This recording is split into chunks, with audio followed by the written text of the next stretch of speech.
askan bi sonn na. courant bi dafa cher. courant bi dafa cher. bokk na ci liggéey yu gën a metti fii ci Afrique muy liggéeyu bañkat tey dañuy jël benn doomu sénégalais waxtaanee ko muy kenn koo xam ne saa bu ñu déggee turam en général ci ñaar yi lañ koy dégg muy manifestation wala police jàpp na ko ñenn ñi dem ba yaakaar ni Rebeuss mooy deuxième këram muy Guy Marius Sagna nekk benn doomu sénégalais nekk tamit doomu Casamance. ñoo ngi leen di nuyu yéen ñii di suivre chaîne bi di sunu Afrique TV bu nekkee bés nga ci chaîne bi ñoo ngi lay ñaan nga abonné te nga activé cloche de notification bi ndax bul ñàkk ci sunu benn vidéo.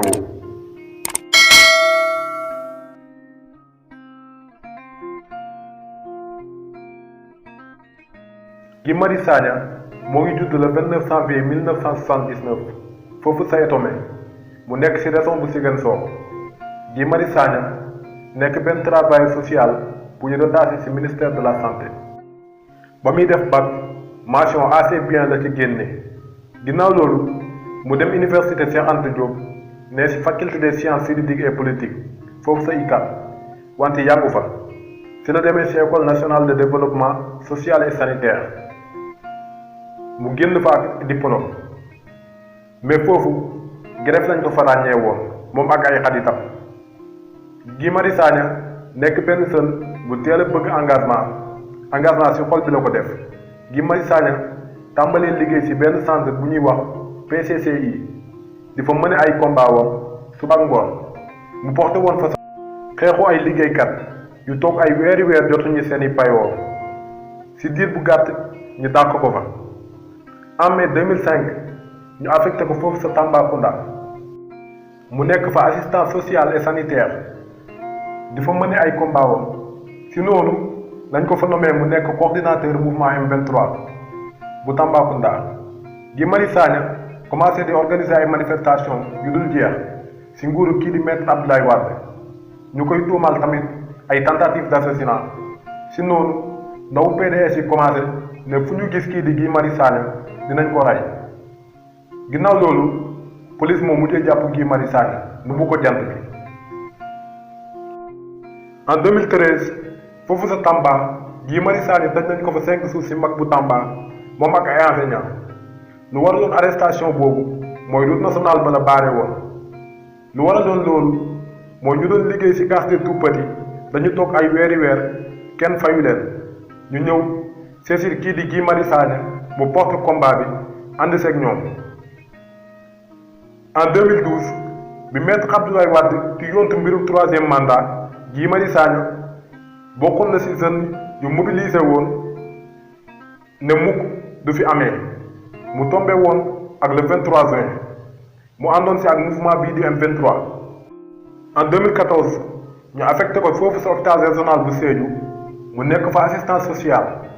ba tey mu porté waat fa ab combat ginnaaw bu mu waxtaanee ak bind ay lettres ba sonn mu mel ni gouvernement bi déggu ko mu daal di woo média bi di dénoncer li nga xam ni noonu la ñuy sàccee ay ressources bu institution boobu ci noonu état bu Sénégal ñàkkal fayda ay parole kii di Guy Marius Sagna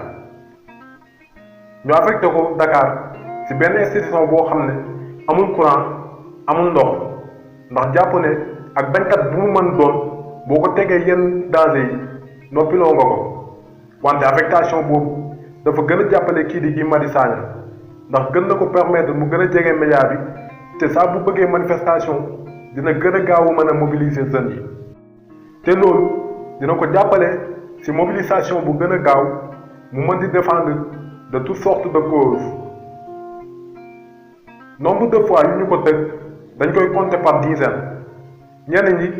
dem ba naan Rebeuss mooy deuxième këram comme ni ñu leen ko waxee woon ci début vidéo bi.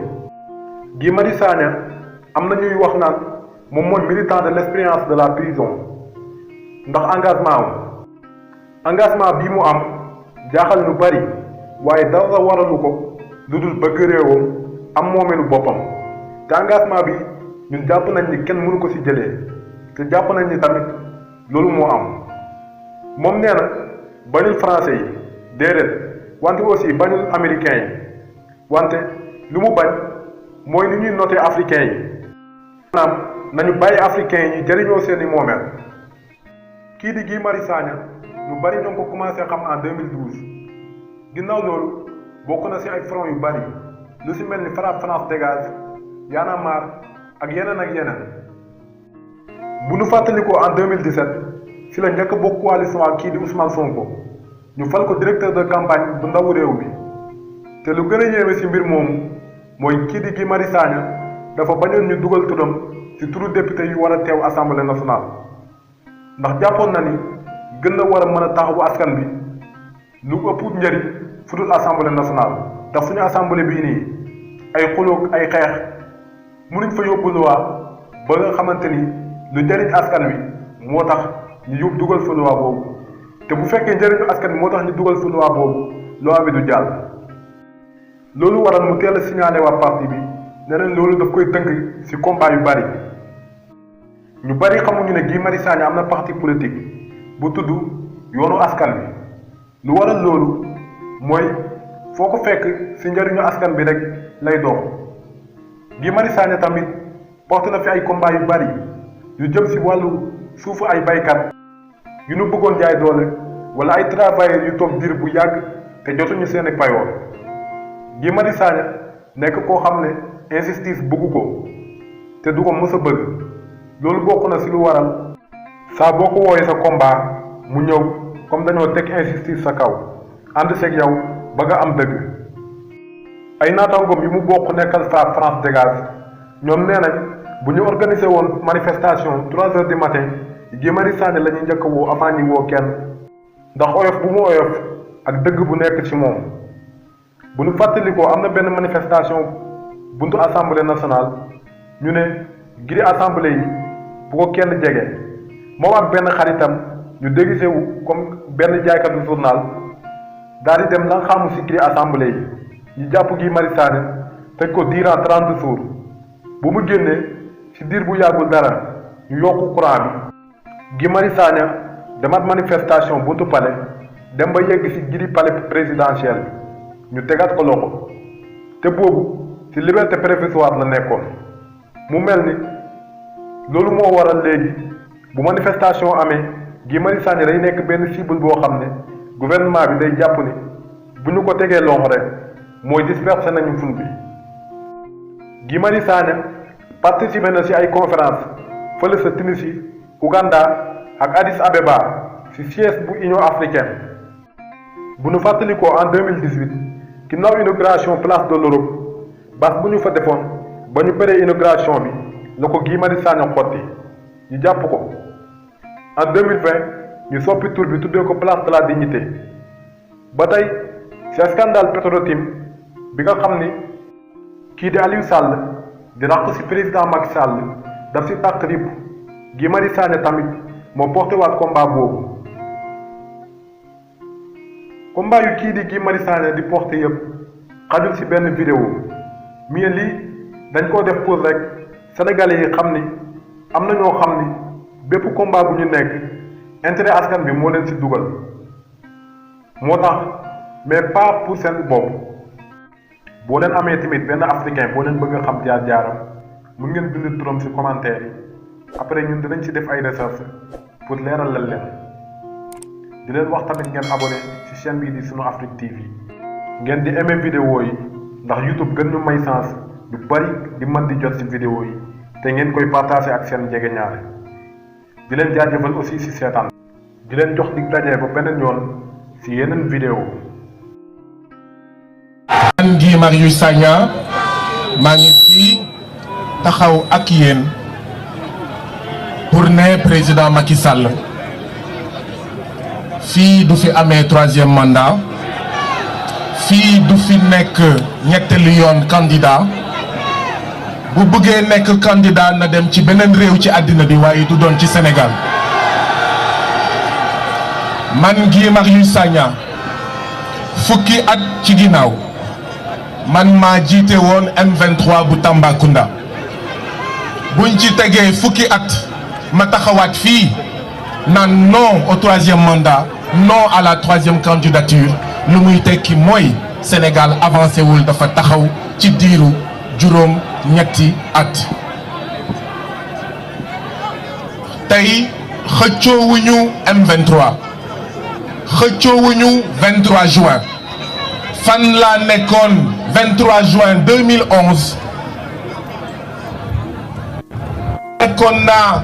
Assemblée nationale 23 juin 2011 jëfee ko tey moo ëpp solo yéen mii nekk fii moom ngeen di jëfe te loolu moo am solo fi ma nekkoon 23 juin 2011 amul solo ban taxawaay laa am tey loolu moo am solo dégg nañ ay taskatu xibaar naan depuis démb xaw ma barki démb dañuy xëccoo 23 juin ñun xëccoowuñu 23 juin xëccoowuñu M23 ñun li ñuy xëccoo mooy la défense intransigeante de la Constitution li ñuy xëccoo mooy troisième mandat du fi am moo xam président Ablaye Wade mooy président moo xam Macky Sall mooy président moo xam Bougane mooy président moo xam Ousmane Sonko mooy président moo xam xawma kan mooy président moo xam Abdourahmane Diouf mooy président moo xam Déthié mooy président moo xam Mame Diarra Fam mooy président fii duñ fi nangoo troisième mandat fii kenn du fi nangu troisième candidature dañoo bëgg mu leer nekkuñu ñoo xam ne dañuy wax démb lii tey ñu wax safaan ba ku munti nekk président fii ci Sénégal doo fi nekk doo fi am troisième candidature dañoo bëgg muy leer loolu bu noppee dafa am solo ñu wax ne lan mooy la fonction du troisième mandat lan moo tax Afrique foo dem ngay dégg troisième mandat Guinée troisième mandat Côte d'Ivoire troisième mandat Sénégal troisième mandat ñaar laa ci bëgg a wax benn bi mooy président yi gën a bon ci àddina bi ñu ngi fii ci Afrique rawatina ci réew yi nga xam ne France moo leen colonisé woon président yi gën a bon ci àddina bi mooy président yoo xam ne au lieu que ñu régler ñàkkum jàng bi ñàkkum xëy bi jafe-jafe ci wàllu hôpital jafe-jafe ci wàllu chômage jafe-jafe béykat yi jafe-jafe sàmmkat yi jafe-jafe nappkat yi ñu ñuy imposer un débat sur le troisième mandat loolu mooy président bu bon tey lu ñu waroon waxtaanee mooy naka la ñuy fexe ba 54% des Sénégalais mënuñu jàng abajada ay analphabètes lañu ëllëg ñu régler loolu ñuy wax waxu troisième mandat li ñu waroon régler fii ci Sénégal mooy naka la ñuy fexee ba 300 000 nouveaux jeunes demandeurs d'emploi chaque année ñu leen di jox 30 000 emplois mu am 270 000 jeunes yoo xam ne ñii ñu ngi dee ci géej gi ñii ñu ngi dee dans le désert du Sahara ñii ñu ngi ci kaso bi ñii ñu ngi cagatu ñii ñu ngi mandi ñii seen yaakaar mu ngi tas ëllëg ñu régler loolu ñu ñuy imposer un débat sur le troisième mandat tu dëgg du yoon loolu mooy président bu bon au lieu nga saafara say jafe-jafe chef d'entreprise yi nga xam ne 64% des petites et moyennes entreprises dañuy dee laata ñoo am ñetti at nga ñuy imposer un débat sur le troisième mandat au lieu nga xool naka ngay fexe ba 6000 abris provisoires yi nga xam ne ñu ngi ci école bi nga régler ko nga ñuy imposer un débat sur le troisième mandat lii mooy jafe-jafe yi nga xam ne moom la ñu am au lieu nga xool naka ngay fexe ba ñu bàyyi di importer saa su nekk 91 milliards ci blé te ñu am dugub ak mbokk nga ñuy imposer un débat sur le troisième mandat au lieu nga xool naka ngay fexe ba régler le fait que Sénégal chaque année muy importer 65 milliards de produits laitiers nga ñuy imposer un débat sur le troisième mandat c'est tout simplement inacceptable lii mooy li nga xam ne moom la ñu waxoon mbir mi nag jafewul def leen ni man jox leen seen bakkan askan bi def leen ni man nañu xeex ba keroog président Macky Sall jóge fii jërë ngeen jëf